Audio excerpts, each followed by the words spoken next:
দেখো আমাদের বাড়িতে বলেছিলাম কালকে দিদি আসবে, দেখো দিদি এসে কাজ করছে। আমাদের বাড়িতে কিন্তু ঘুরতে আসবে না, দেখো আমরা আত্মীয় দিয়ে কাজ করাচ্ছি, দেখো দিদি উঠান ঝাড়ু দিচ্ছি।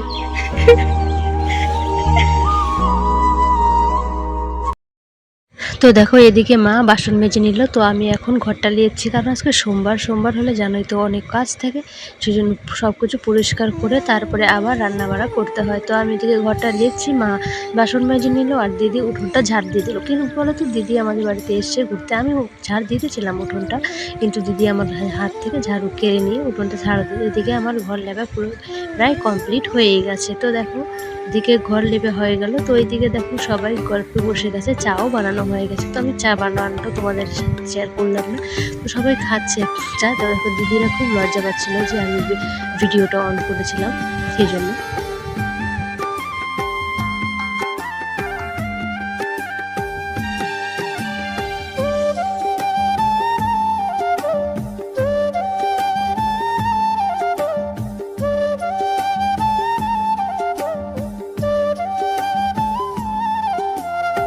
তো দেখো এদিকে দিদিরা বেরিয়ে পড়েছে যাওয়ার জন্য। ওরা কালকে এসেছিলো, তো কালকে এসেছিলো তারা দরকারি এসেছিলো, তো আমাদের এদিকে ঘুরে গেল, একটু ঘুরে গেল, সবাইকে দেখতেও গেল। তো দেখো তারা এখন সবাই বাড়ি চলে যাবে। তো সবাই বাড়ি চলে গেলে কোথাও মনটা তো খারাপই হয়ে যায়।